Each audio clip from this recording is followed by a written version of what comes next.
Muy buenos días, queremos saludar a nuestra audiencia y estamos muy contentos de poder continuar aquí en nuestro día final del simposio sobre la ciencia de la verdadera educación. En la temática que vamos a compartir en esta hora tiene que ver con los esfuerzos de Satanás por destruir nuestra capacidad de pensamiento crítico que Dios nos dio, también conocido o se describe en el espíritu de profecía como la individualidad. Quiero invitarles a que inclinen sus rostros, vamos a orar para empezar nuestro estudio. Padre Celestial, muchas gracias por tu bondad en esta hora, al abrir tu palabra, al reflexionar. Queremos hacerlo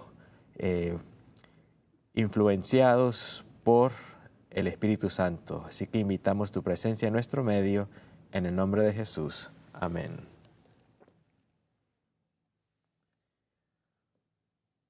Una de las facultades con las cuales Dios nos creó y que está implícita en su imagen, cuando Dios nos creó a su imagen y semejanza, una de las facultades, una de las características de Dios es que Dios es un ser pensante, Dios es un ser que tiene libre albedrío, que toma decisiones.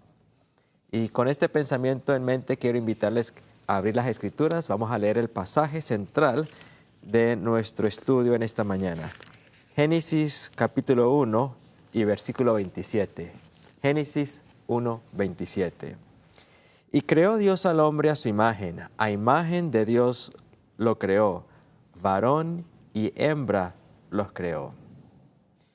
Y como decía en esta introducción, crearnos a imagen de Dios implica que ciertas características que Dios tiene también vamos a tener como hijos suyos. Dios nos creó como hijos suyos con la capacidad de decisión, la capacidad de decidir. Y aunque esto era un riesgo, porque obviamente vemos los resultados de la libre elección, Satanás eligió desobedecer a Dios y engañó a la tercera parte de los ángeles. Eva fue engañada, Adán escogió ese mismo camino por ese libre albedrío. Muchos podrían decir, bueno, ¿por qué Dios nos creó con esa capacidad? ¿Por qué más bien, sabiendo esas circunstancias que se darían, no nos confinó a su voluntad? Pero tenemos que entender que donde no hay libre albedrío, donde no hay la capacidad de elegir, no hay posibilidad de desarrollo auténtico. No hay posibilidad de desarrollo de carácter, porque el carácter se desarrolla en la medida en que un ser libre toma decisiones.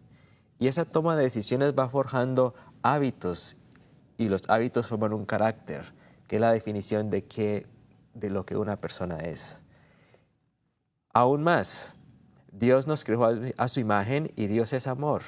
Pero el amor solo se puede desarrollar en una relación donde yo escojo de manera voluntaria amar a otra persona, donde yo escojo de manera voluntaria a agradar, servir, obedecer, respetar. Todas esas cualidades solo se pueden dar cuando hay libertad. Dios nos creó, por ende, como entes libres, así como Él es, y luego apela a nuestra razón para que decidamos obedecerle, decidamos seguir sus caminos, porque sus caminos son buenos. En el libro La Educación, en el capítulo 1, encontramos esa referencia a esa cualidad con la que Dios nos creó.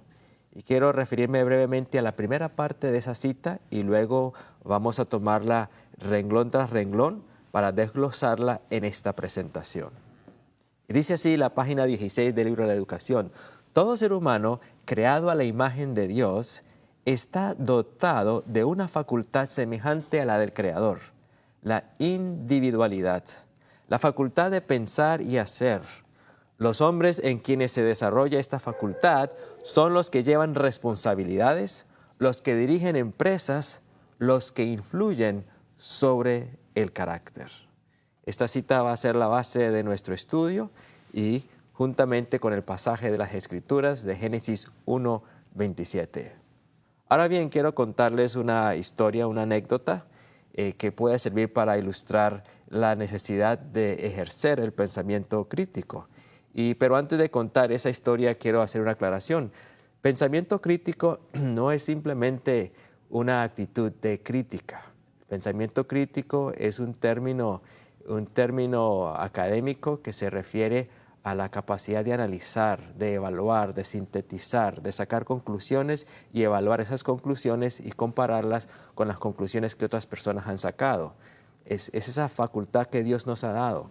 Pensamiento crítico tampoco es la alta crítica. La alta crítica es una metodología que se le ha aplicado a las Sagradas Escrituras, donde se toman las Sagradas Escrituras como cualquier otra pieza de literatura y se le hace un análisis o una crítica basado en su contexto cultural, en ciertas reglas que tienen que ver con la estructura gramatical y literaria. No estamos refiriéndonos a ello, ya que consideramos que las Sagradas Escrituras fue inspirada directamente por Dios y está en otra categoría que denominamos revelación. Así que quiero hacer esa aclaración desde el mismo principio de esta presentación. Pero bien, pasamos entonces a la anécdota que quiero contarles. Se cuenta la historia de un hombre a quien se le preguntó cuáles eran sus creencias religiosas. Y su respuesta fue: bueno, yo creo lo que cree mi pastor. Entonces su interlocutor le preguntó: ¿y qué cree su pastor? El hombre respondió: mi pastor cree en lo que yo creo. Un poco frustrado, el interlocutor insiste y le pregunta: bueno, ¿y qué es lo que usted y su pastor creen? Y el hombre le respondió: mi pastor y yo creemos lo mismo. Suena un poco chistoso, pero es una ilustración de que muchas veces creemos cosas porque la dice el pastor, la dijo el médico, la dijo fulano de tal, pero no tenemos la capacidad de pensar y razonar por nosotros mismos y dar una razón por nuestra fe, como nos anima las Sagradas Escrituras. Con frecuencia nuestras creencias están basadas en lo que dice nuestro predicador preferido. Y si nuestro predicador preferido sale con alguna interpretación, pues nos vamos con esa interpretación porque como ya es nuestro predicador preferido, nos ha ganado la confianza. Y este tipo de actitud es lo contrario al pensamiento crítico. Es una actitud de creer basado en cosas muy subjetivas y no cosas fundamentadas que tengan ancla y peso. Con frecuencia nuestras opiniones están basadas en nuestros gustos. Nuestros valores se basan en la cultura, en las costumbres, la manera como fuimos criados. Aún nuestra cosmovisión, la visión que tenemos de la vida, de la existencia, lo que creemos acerca del origen de la vida, lo que sucede después de la muerte, por qué hay muerte y sufrimiento, cómo sabemos qué es bueno y qué es lo malo. Con frecuencia esta cosmovisión está fundamentada en lo que nos rodea, en lo que nuestros padres nos enseñaron, en lo que recibimos en la escuela, y no es el resultado de una reflexión personal y profunda, donde hemos llegado a sacar conclusiones basadas en fuentes fidedignas. Es necesario que pensemos de una manera más profunda. Ahora, es importante también considerar que con frecuencia cuando llegamos a este asunto, las personas pueden decir: bueno, es que yo creo por fe, yo he aceptado eso por fe y eso es suficiente. Pero la fe, que es aceptar algo, creer en algo, la fe sin aprendizaje, y por aprendizaje lo que quiero decir aquí es un conocimiento adquirido por un estudio metódico y sistemático, la fe sin aprendizaje no puede ser probada. Y el aprendizaje, un conocimiento adquirido por estudio metódico y sistemático sin fe, tiende a producir conocimiento trivial, superficial. Y en este contexto estamos hablando de la fe en Dios, en su palabra.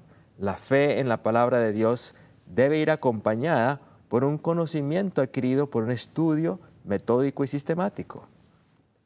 Y de esa manera tendremos un conocimiento más completo. Nuestras creencias pueden ser ciertas, pero la pregunta que debemos hacernos es: ¿cómo sabemos que nuestras creencias son ciertas?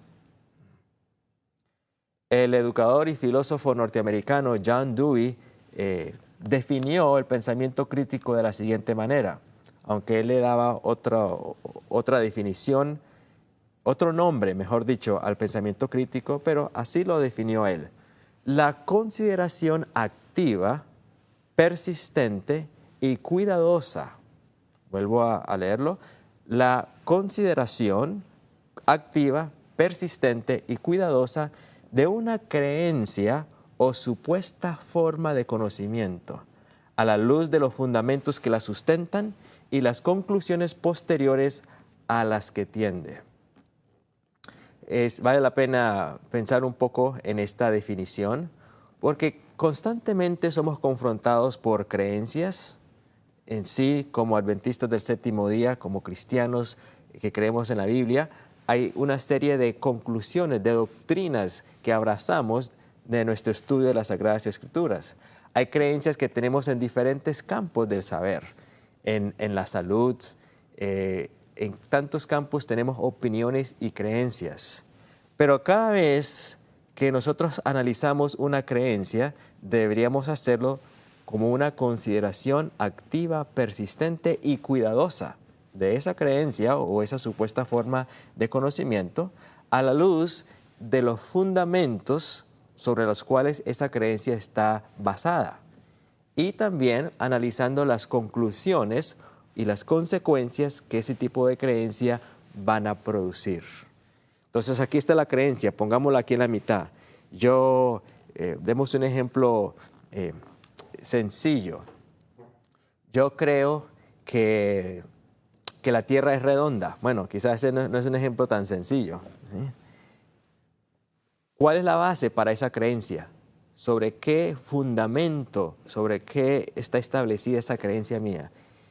Y esa creencia, ¿a qué consecuencias o conclusiones me va a llevar? Siempre debe haber ese análisis, las bases de mi creencia y las consecuencias de mi creencia. Eso aseveraba John Dewey. Pero notemos, vamos a ir al espíritu de profecía para ver la definición para mí más completa de pensamiento crítico que encontramos en la Revelación. Hay muchas citas que complementan, pero me gusta mucho la que encontramos en la página 16 del libro La Educación. Antes de ir allí, quiero compartirles esta sentencia, y esta sentencia la tomé del Journal of Adventist Education, escrita por la doctora Pollard.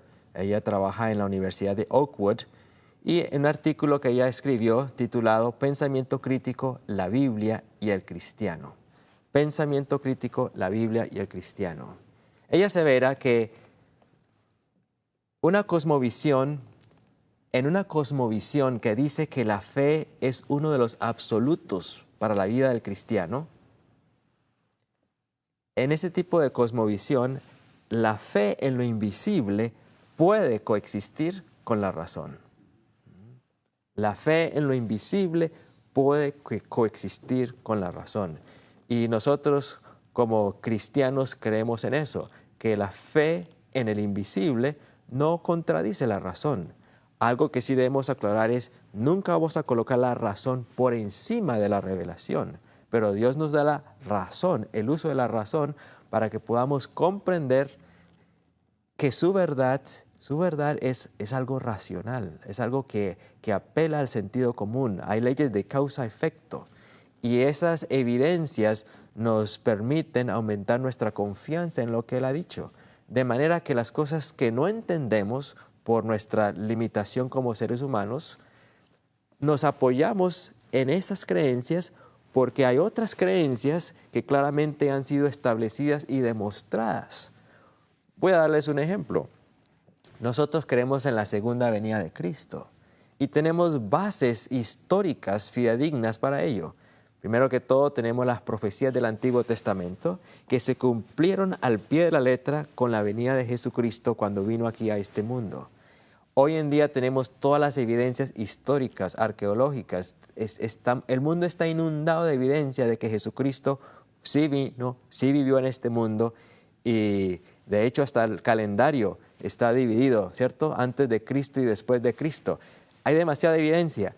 Esa evidencia establece una evidencia racional que apela a la razón, establece nuestra fe en el Antiguo Testamento y entonces nos permite creer en la segunda venida de Cristo, porque si la misma palabra que aseveró que vendría la primera vez se cumplió, eso nos da la evidencia y los argumentos para creer que cuando Él dice que vendrá por segunda vez, así lo hará. De manera que la fe no es ciega, la fe se basa en la evidencia que Dios ya nos ha dado y luego de allí nos proyecta al futuro una fe que no es una fe ciega, es una fe en un Dios que nos ha dado suficiente evidencia, aunque no responda a todas nuestras preguntas, nos da suficiente evidencia. En esencia, lo que queremos enfatizar es que la fe en lo invisible sí puede coexistir con la razón. Bien, analicemos la cita del libro de la educación de una manera más profunda. Como les dije, esta cita la encontramos en el primer capítulo del libro La Educación. Y la primera parte dice así, ya la leímos: todo ser humano creado a la imagen de Dios está dotado de una facultad semejante a la del Creador. ¿Cuál es esa facultad? La individualidad. Y entonces lo explica, la facultad de pensar y hacer, la facultad de pensar y actuar. Los hombres en quienes se desarrolla esta facultad son los que llevan responsabilidades, los que dirigen empresas, los que influyen sobre el carácter.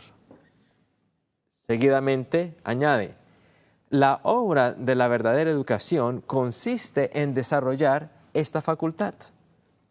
La obra de la verdadera educación consiste en desarrollar esta facultad. A veces en nuestros métodos equivocados, aun cuando tengamos buenos propósitos, no inducimos a los niños, no estimulamos a los jóvenes a que piensen, sino más bien queremos que obedezcan ciegamente. No, obedezca. Se lo hizo su papá, se lo hizo su mamá.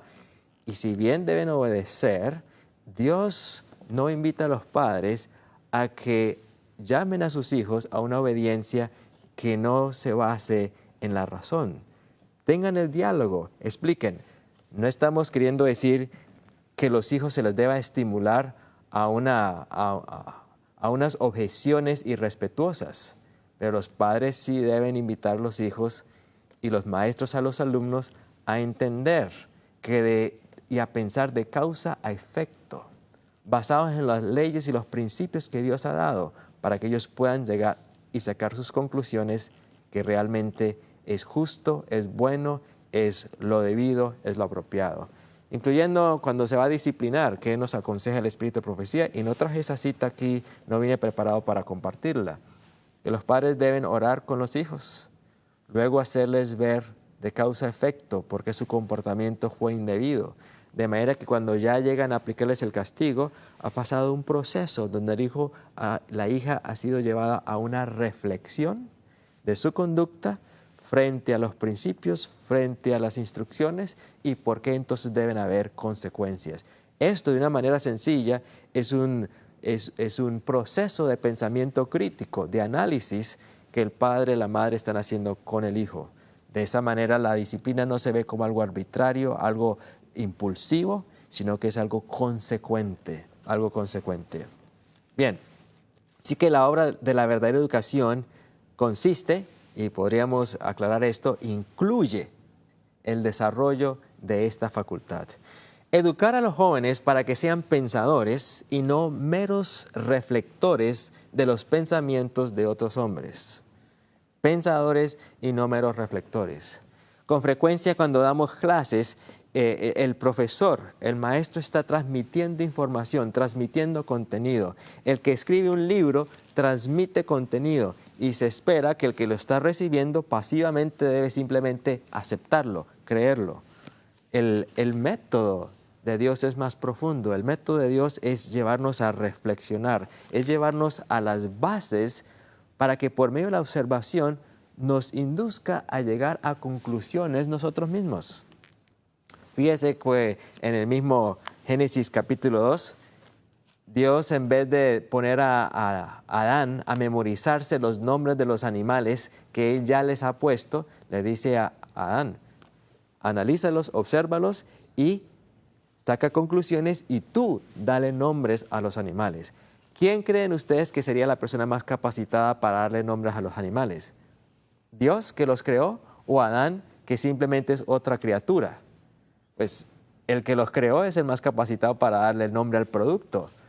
Pero en esa participación de la individualidad, de esa facultad, Dios le dice a Adán, tú le vas a dar nombres. Y no le dice, ahora Adán, siéntate aquí, vas a memorizarte todos los nombres de estos animales que yo creé. Vamos a empezar por el primero. Esta es la jirafa. Y yo le di este nombre por esto y esto. No, le dice, tú los analizas, tú le vas a dar esos nombres. Dios es un tremendo educador y deberíamos aprender mucho de esto al instruir a los niños, cómo llevarlos a que descubran el conocimiento y ser nosotros guías en ese proceso en vez de simplemente prescribirles, formularles, transmitirles ya todo digerido.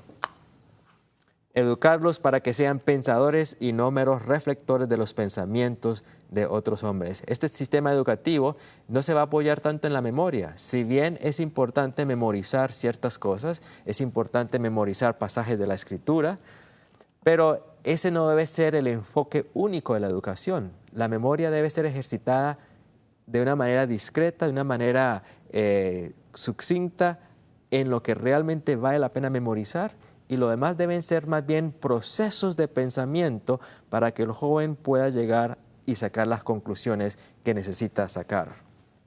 Resolver problemas, ser creativo, ser innovador, todas estas son facultades superiores que Dios quiere que desarrollemos en nuestros hijos.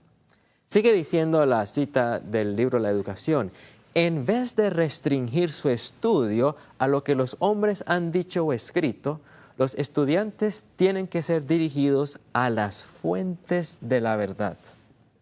Vuelvo a leer esa parte.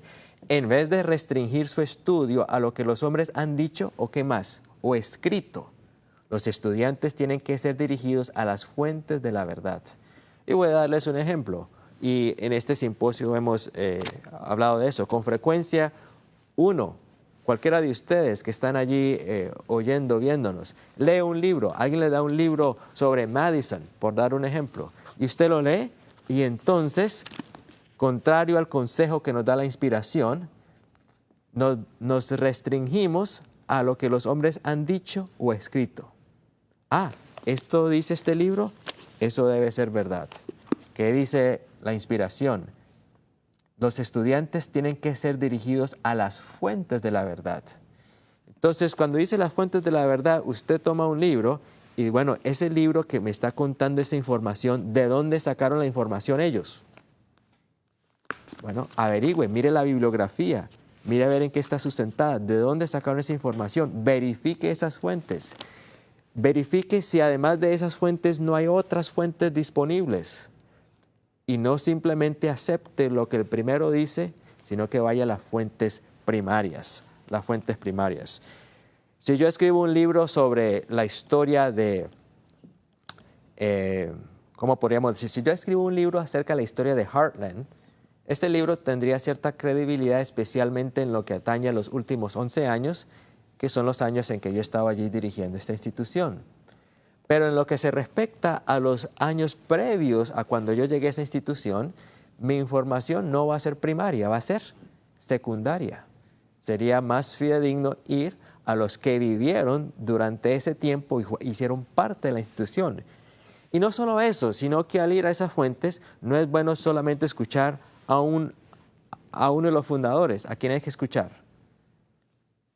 A los fundadores, varias familias que vivieron allí. ¿A quién más hay que consultar? A los estudiantes de esa época y visitantes, porque cada uno va a contar una perspectiva de lo que vivió, de lo que experimentó. Y al reunir ese cúmulo de información, al revisar las actas que dejaron escritas, los artículos que fueron publicados en ese tiempo, usted va formando un cuadro que va a ser más completo porque son fuentes primarias. De esto se trata lo que la hermana White está diciendo aquí. En vez de restringir su estudio a lo que los hombres han dicho o escrito, los estudiantes tienen que ser dirigidos a las fuentes de la verdad. Y aún más profundo, ¿cuáles son esas fuentes de la verdad? Más allá de fuentes primarias de otros hombres. Los vastos campos abiertos a la investigación en la naturaleza y en la revelación. Las fuentes de la verdad son la naturaleza y la revelación. Eso es página 16 del libro La Educación. Así que parte del proceso de aprender a tener ese pensamiento crítico es dirigir al estudiante a las fuentes de la verdad, a los vastos campos abiertos a la investigación en la naturaleza y en la revelación. Y vamos a ver un poquito más en el tiempo que tenemos que para investigar en esos campos, así como lo hizo Jesús, como lo hizo Juan el Bautista, como lo hizo Moisés, como lo hizo Salomón, que investigó ampliamente la naturaleza y llegó a tantas conclusiones, como lo hizo Matthew Maury, el oceanógrafo que se basó en las escrituras, el pasaje Los senderos del mar, para descubrir las corrientes marinas y las corrientes atmosféricas de los años 1841 a 1861. Ya veremos algunos métodos que el Señor nos ha dado y que encontramos en la naturaleza. Pero sigamos leyendo la cita. Contemplen las realidades, las grandes realidades del deber y del destino, y la mente se expandirá y se robustecerá. En vez de jóvenes educados pero débiles, las instituciones del saber deben producir jóvenes fuertes para pensar y obrar. Jóvenes que sean amos y no esclavos de las circunstancias. Jóvenes que posean amplitud de mente, claridad de pensamiento y valor para defender sus convicciones. Hace poco, de hecho este año, empezamos un esfuerzo más intencional en Heartland College de aplicar esta invitación que nos hace el Espíritu de Profecía y la Biblia de desarrollar la facultad de pensar y actuar por sí mismos en los jóvenes, porque dice que eso es obra de la verdadera educación. Con frecuencia decimos que lo hacemos, pero ¿cómo lo estamos haciendo? Entonces empezamos un proceso intencional y quisimos también aunar a ese esfuerzo aplicándolo de manera especial al estudio de las Sagradas Escrituras, porque también hemos leído en la Revelación que no hay nada que desarrolle más el intelecto que el estudio de las Sagradas Escrituras. Entonces, combinando esas dos declaraciones, desarrollamos 3 clases, 3 cursos en la primavera de este año, donde se aplicaron los pasos del pensamiento crítico dentro de los cursos bíblicos y se evaluaron a los estudiantes con un examen estándar producido por la Universidad Tecnológica de Tennessee que evalúa el pensamiento crítico. Tomaron el examen la primera semana del curso y luego cuando terminaron su curso de 10 semanas se les tomó el mismo examen nuevamente para ver si habían subido sus niveles de capacidad analítica, de sintetizar, de comparar, de evaluar, etcétera, lo que denominamos pensamiento crítico. Una vez que tengamos estos resultados, pues vamos a publicar eso en algún artículo, pero creemos que lo que la palabra de Dios dice es verdad y queríamos ver los resultados tangibles en nuestros estudiantes. Cuando empezamos el proceso, recuerdo, yo era uno de los monitores cuando estaban tomando este examen online con un tiempo limitado para poderlo tomar, 1 hora más aproximadamente, 15 preguntas que tienen que ir respondiendo. Y me acerqué a uno de los estudiantes y le hice una pregunta, ¿y cómo vas en el examen? Y me dijo, aquí haciéndolo lo más rápido posible porque no me gusta pensar. me causó, menos mal que la mayoría de los estudiantes no dieron esa respuesta, pero precisamente el objetivo era estimularlos a pensar. Pero este joven estaba diciendo, aquí haciéndolo lo más rápidamente posible para no tener que pensar tanto. Desafortunadamente vivimos en una generación que no le gusta pensar. Todo es rápido, todo es gratificación instantánea. Y hoy en día, con esta herramientica, que yo creo que todos tenemos una en el bolsillo, el celular, es tan fácil obtener información, es tan fácil tener estímulos visuales y de todo tipo, que con frecuencia ya es difícil tener una audiencia que se siente a escuchar un tema. Por ejemplo, lo que estamos haciendo aquí hoy en día, Seguramente que la mayoría de los que están sentados viendo esto son personas ya adultas. La juventud tiene más dificultad en sentarse y asimilar un tema de principio a fin, porque ya no queremos realizar ese esfuerzo, queremos rápido. Las imágenes en televisión ahora antes cambiaban cada 30 segundos, cada 45 segundos, los documentales. Ahora los videos tienen que ser cada 5 segundos y hasta menos, un cambio de imagen. Todas estas cosas están influyendo de alguna manera en afectar nuestra disciplina mental.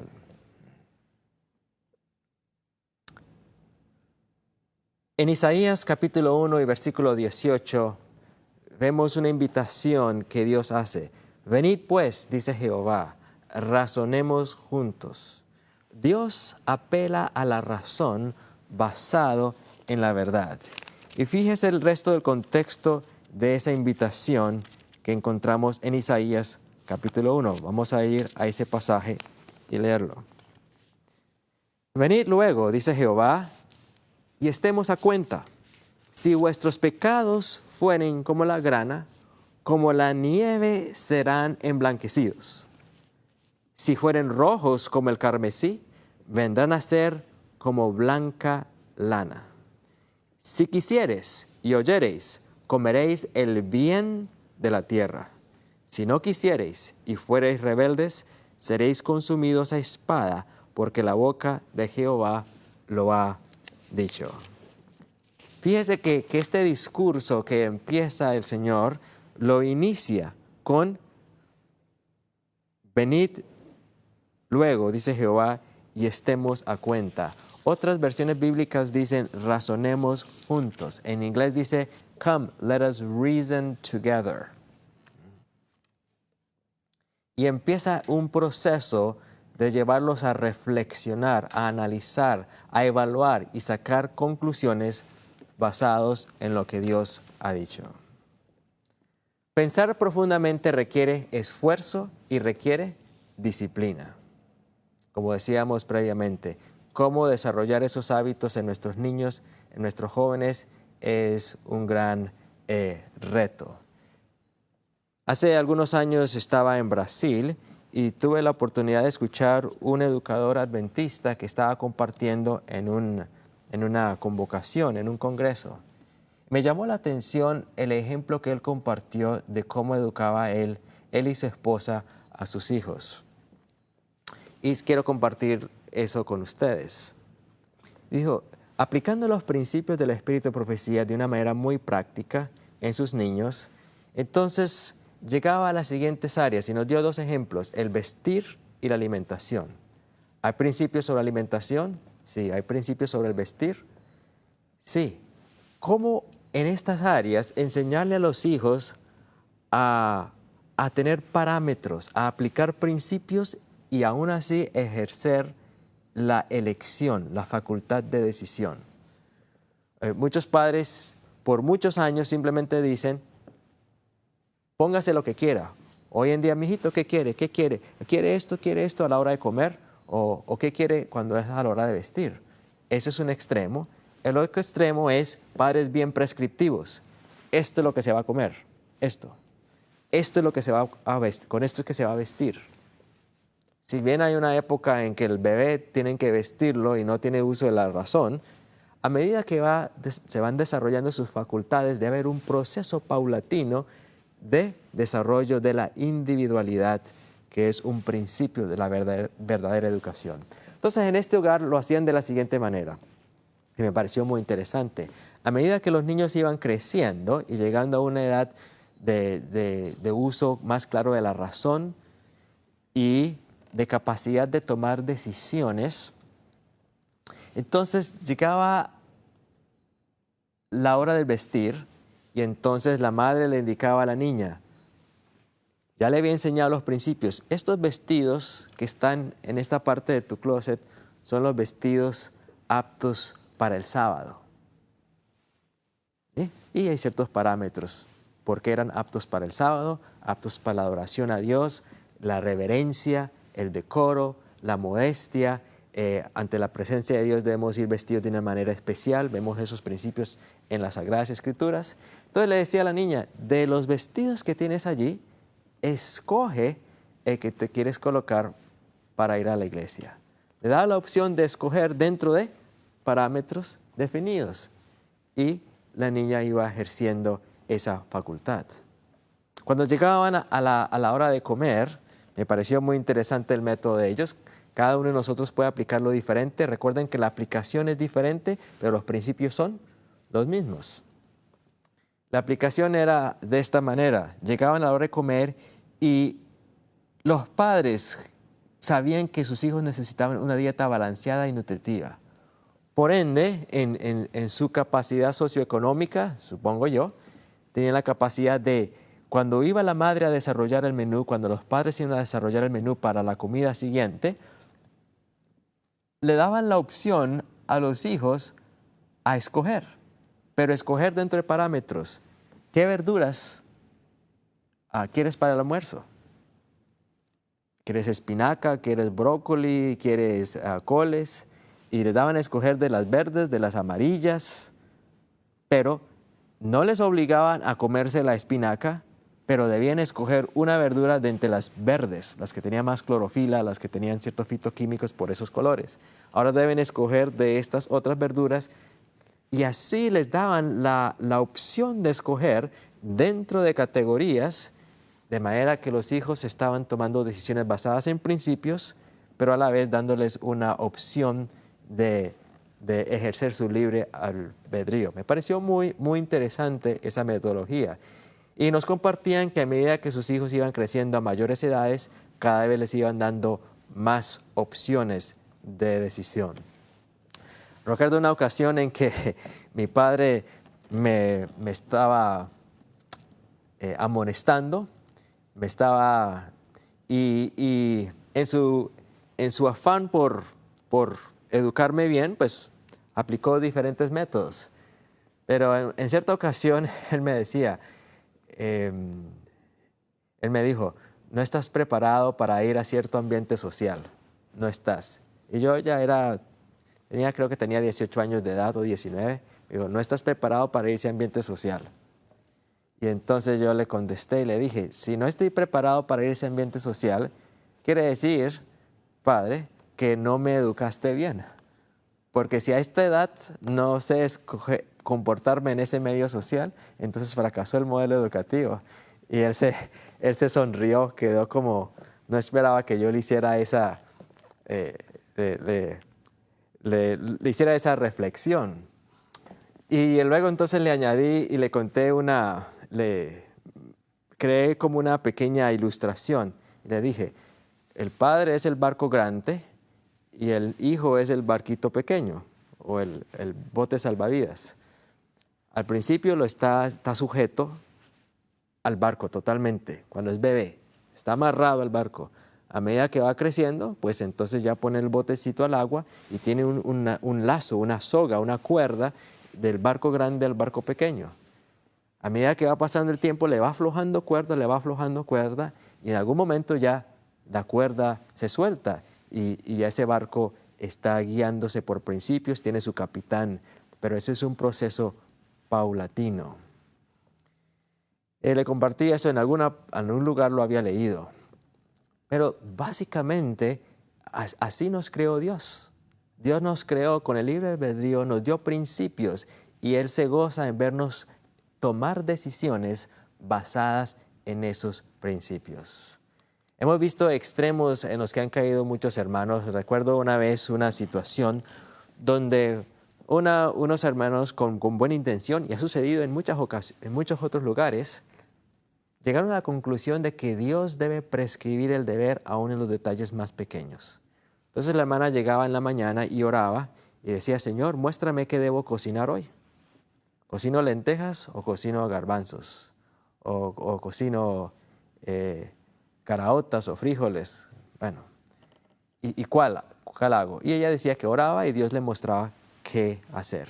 Luego llegaba al closet y oraba y decía, Señor, ¿qué me pongo hoy? ¿Esta blusa o esta falda? ¿O me pongo aquella prenda o aquella otra?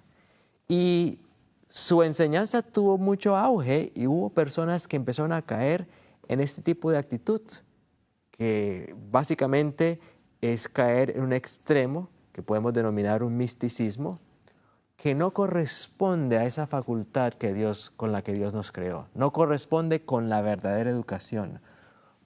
Porque Dios nos da los principios. Si Dios fuese tan prescriptivo, entonces ¿para qué le habría dicho a Adán, dele nombre a los animales? Pero Dios nos da la facultad de escoger y nos da principios amplios para que los apliquemos y podamos ejercer ese criterio. Creo que he enfatizado ese punto de manera suficiente. Quiero que nuestros oyentes, con la ayuda de Dios, empiecen a aplicar esto como docentes, como padres, con sus hijos y en sus propias vidas, con sus congregaciones, si son pastores, si son dirigentes laicos, para que estimulemos una congregación en la que se desarrolle esta facultad. Vamos a ver este ejemplo, aplicar este ejemplo de pensamiento crítico en el estudio de la Biblia. Y leo de Mensajes para los Jóvenes, página 182. Recuerden, esto no es alta crítica, esto es simplemente una metodología sistemática de verificar las fuentes, analizar, evaluar, sacar conclusiones y evaluar las implicaciones de esas conclusiones.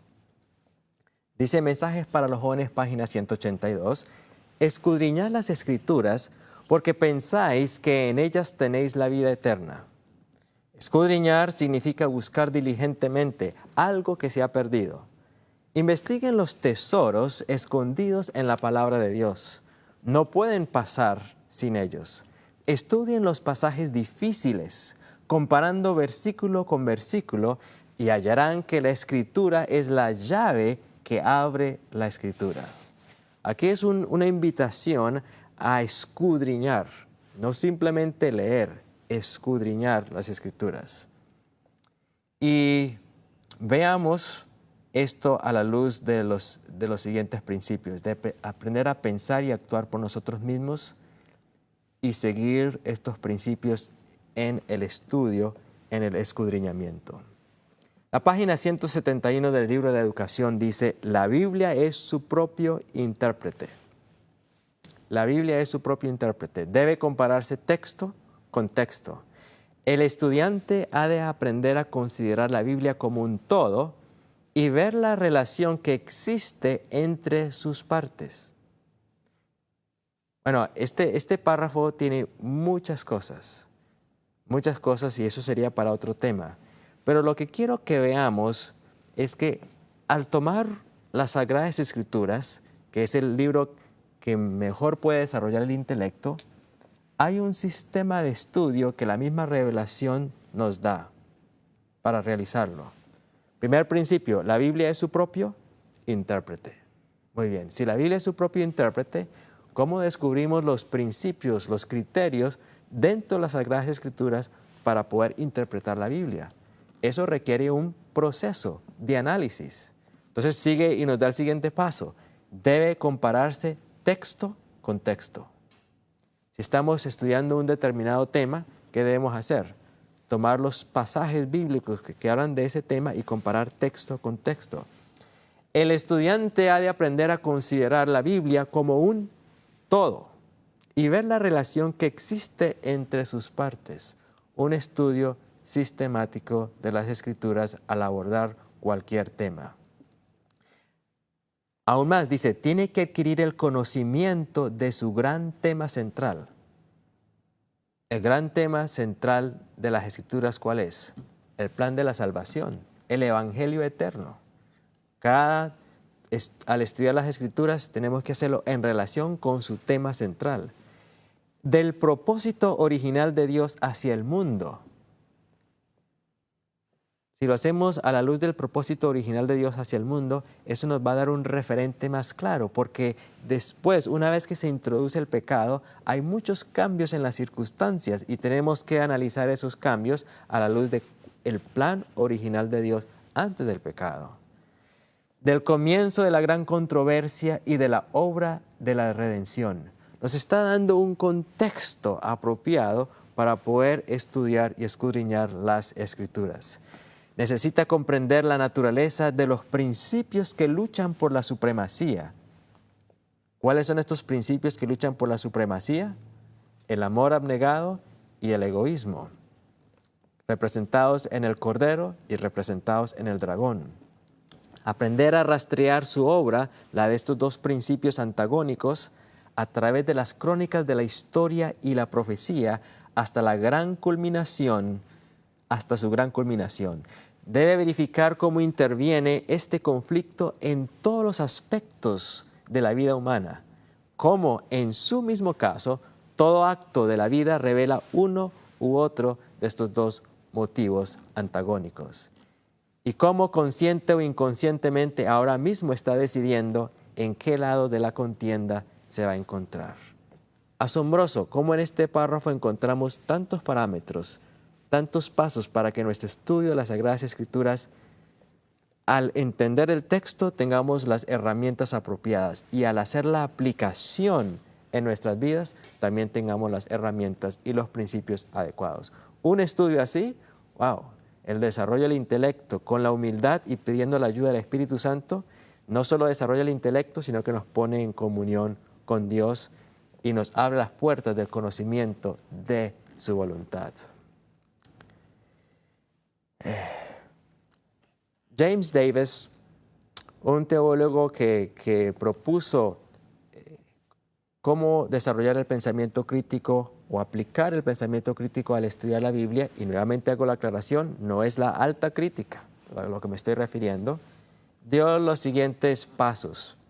Primero, obtener la perspectiva del escritor bíblico.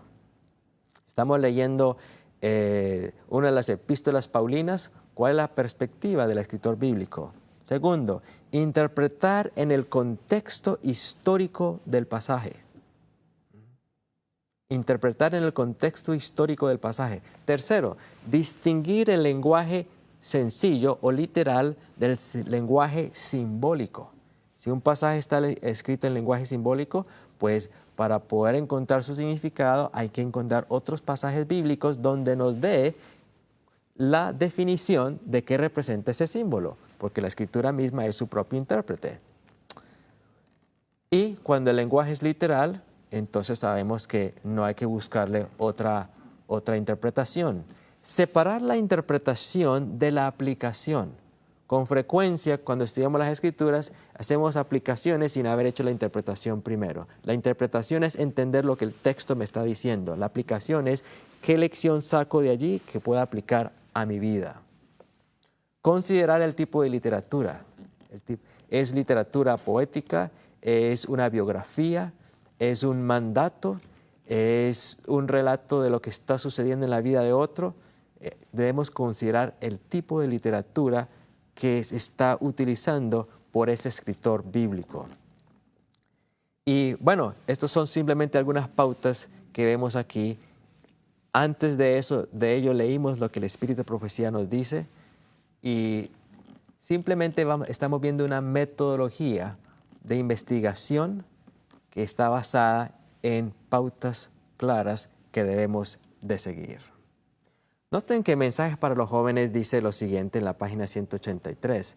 En el estudio de la palabra, dejen en la puerta de la investigación sus opiniones preconcebidas y sus ideas heredadas y del ambiente y cultivadas individualmente. Nunca descubrirán la verdad si estudian las Escrituras para vindicar sus propias ideas. Un elemento muy importante en el pensamiento crítico que Satanás ha intentado destruir es que al llegar a estudiar la palabra, al llegar a abordar un tema, reconozca cuáles son sus ideas preconcebidas y esté dispuesto a colocarlas a un lado. Reconozca cuáles son sus prejuicios, sus preferencias, porque si estudiamos o abordamos un tema con esos prejuicios y estas preferencias, la tendencia va a ser a aceptar lo que coincida con mi preferencia, aceptar lo que coincida con las ideas preconcebidas que yo tenga y a rechazar lo otro. Esto no es pensamiento crítico, esto es ser muy subjetivos. La palabra misma nos dice que no hagamos esto. Seguimos leyendo Mensajes para los Jóvenes, la misma página. No lean la palabra a la luz de opiniones anteriores. Investíguenla, en cambio, cuidadosamente y con oración, con una mente libre de prejuicios. Si al leerla se produce la convicción y ven que las opiniones que han acariciado no están en armonía con la palabra, no traten de hacer concordar la palabra con esas opiniones.